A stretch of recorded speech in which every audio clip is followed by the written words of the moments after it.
The story begins in the future of Japan, where the use of robots has become common, but the practical use of androids has just begun. A young boy with glasses orders his household android to prepare breakfast and watches the news. In the news, a member of the ethics committee talks about android-holic individuals, people who treat their houseroids like humans. The boy notices an unusual activity by his household android on her activity logs. Later at school, he meets his friend, who tells him he trusts the robots too much.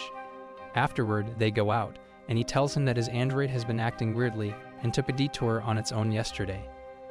They follow her tracks and reach the back door of an unknown place when an android behind them goes inside. Their curiosity causes them to follow him, and they reach a cafe called Time of Eve. The entrance has a board that states that no discrimination between humans and androids is allowed. The waitress greets them politely and offers them a seat. After sitting down, they realize that, in terms of robotic law, they're in a gray zone and notice the android they saw earlier. The androids have no rings over their heads in the cafe, due to which they are unable to distinguish between humans and androids. Moreover, it is a major violation of the robotic law. The waitress takes their order and advises them to obey the rule. Suddenly, a girl comes to their table and introduces herself as Akiko and states that the name of the waitress is Naji.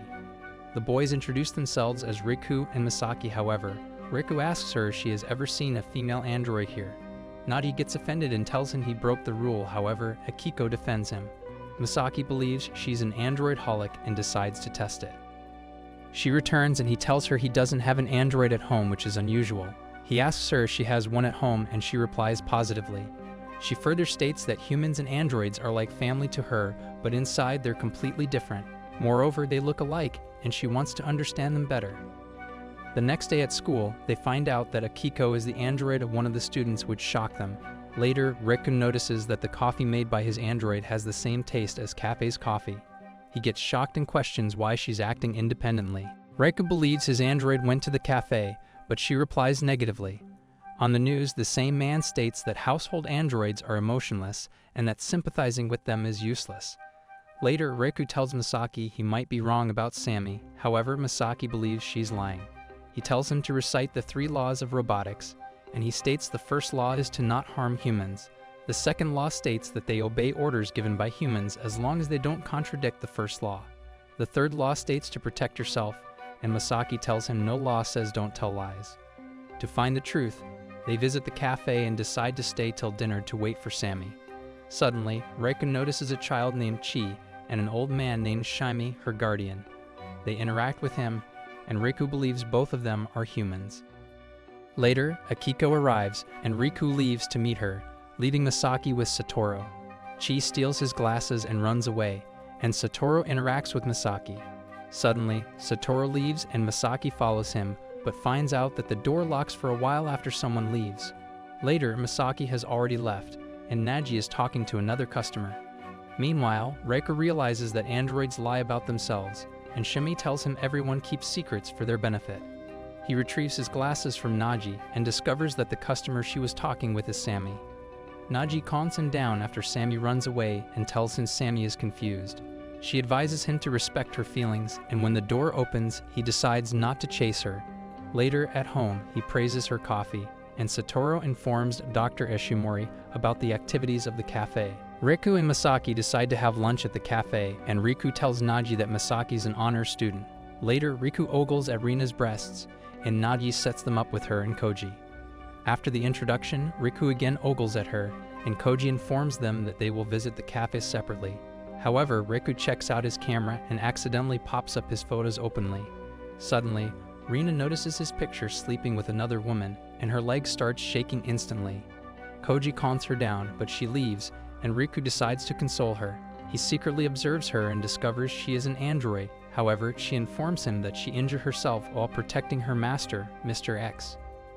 She tells him she visits the cafe at her own will, and Koji treats her as a human being and is kind to her. Riku advises her to confess her feelings to Koji even if he's a human being, and she gets surprised. On the other hand, Misaki finds out that Koji is also an android who wants to help his master because she's fallen in love with him.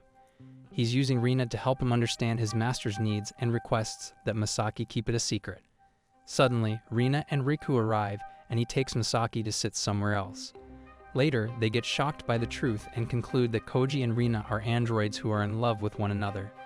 However, because of cafe rules, they don't know which one of them is human and have kept their identities a secret. Later, Riku visits home and notices Sammy has changed her look. Much to his surprise, she responds to this question by asking him if it pleases him, which shocks him. Riku tells his sister that the older models of household androids weren't as advanced and nuanced as now. Back in the day, people complained a lot and demanded deferments on disposal fees. The scene then shifts to the cafe, where only Riku and Misaki are present.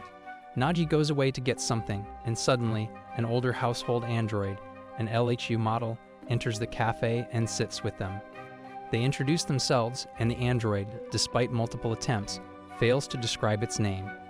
They make fun of it, and Nagi gets furious at them and tells them everyone who visits the cafe gets the same treatment.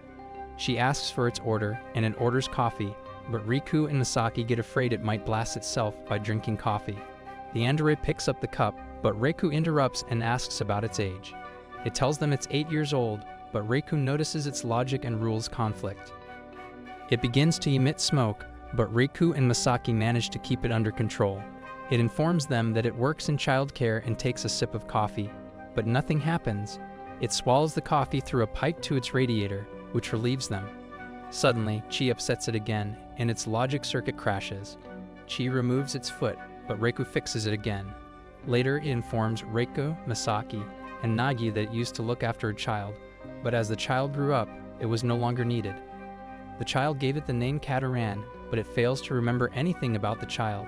It begins to malfunction, and Nagi hugs it anyway, but it gets shut off. Riku notices it was disposed of illegally, and Nagi states all it remembered was its name and its heart. Misaki gets annoyed by her affection for it and leaves in frustration. Riku wakes up sleepy and notices Sammy has gone out for maintenance. He notices the newspaper, which states that android jobs have been expanded to include teachers and artists. He tells his sister he doesn't want to play the piano anymore and notices the newspaper. It shows a picture showing an event where an android played the piano.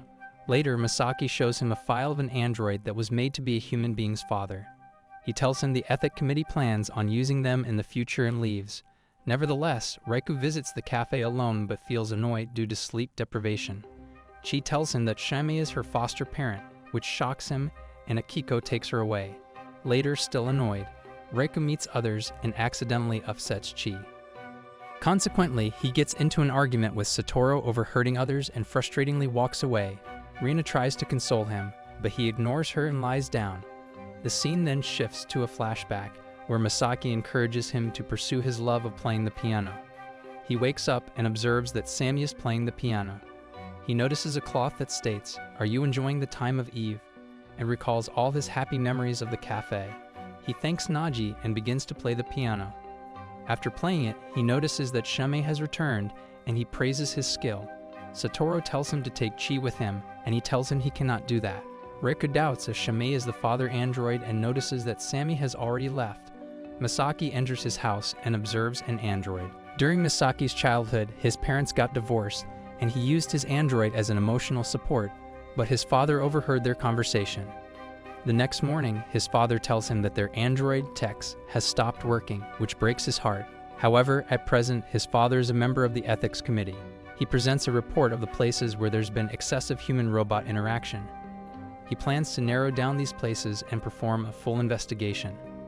The other members wish to eliminate these gray zones, but he proposes the plan to use androids for the investigation. However, he decides to keep the ties between the android investigators and their committee top secret. Later in the cafe, Riku watches the news with Akiko as she asks the reason why Misaki isn't coming to the cafe. Satoru tells them that the robot's ethics committee has existed since the beginning of Houseroids. It had started as a radical anti-robot organization, and its radicalism led to an injury, the Tokisaka incident. The organization was heavily criticized, and its head resigned, which is why they've been quiet recently. Surprisingly, it is revealed that Itsuro Misaki is the CIO of the committee. Misaki tells Tex about the cafe, but it doesn't respond, and his father enters his room. Hafsuro asks if he's okay, and he replies positively. However, he advises him not to trust the robots and orders TEX to write up the data from his meeting. As Riku leaves, Sammy comes out and tells Naji she believes he hasn't become accustomed to her yet. Akiko leaves, pondering whether Misaki will report them or not. Naji states that if he does, it'll be the end of the cafe, but she wants the cafe to grow further. At home, Sammy asks Riku if he wants Misaki to visit the cafe again, to which he replies positively and says he'll bring him tomorrow. The next morning, he requests Misaki to accompany him, but he denies it in disgust. At home, his father tells him that THC is gone, and they must find it right away to get rid of it because it contains confidential data. Misaki gets devastated and suddenly gets a phone call from Riku, who tells him that a THX model has entered the cafe and doesn't speak. He rushes to the cafe and orders Tex to stop making the noise. Everybody gets shocked, and he believes they intentionally planned this to get him to visit the cafe. He tells them Tex was his best friend in childhood. But one day he suddenly stopped talking. As a kid, he felt hurt and betrayed as he considered Tex his family. In reality, his father told him to stop talking, and he gets angry and tells everyone that robots cannot understand people's hearts. Suddenly, an investigator android enters the cafe, but Tex recognizes him from the data. It finally speaks and tells the android that he's violating the robotic law. Misaki gets confused and wonders why it's breaking his father's command. However, he realizes Tex is trying to protect him from danger, which causes the android to retreat. Suddenly, Misaki grabs the android and begs Tex to speak to him. Finally, it admits to him that it has always been on his side, and Misaki gets overwhelmed. He sobs and hugs Tex, but he knows he is still bound by his father's command and refuses to speak. Riku encourages him to believe in Tex as he believes in Sammy. Misaki agrees and grabs its hand to take him home. On the other hand, Dr. Ishimori shows Totoro the real article of the Tokisaka incident. She shows him that the victim of the article was a minor, and she looks like Naji. The scene then shifts to the cafe, where Riku and Naji are seen having a pleasant discussion. Thank you so much for watching our video. If you enjoyed our recap, give us a like and subscribe to our channel for more similar content.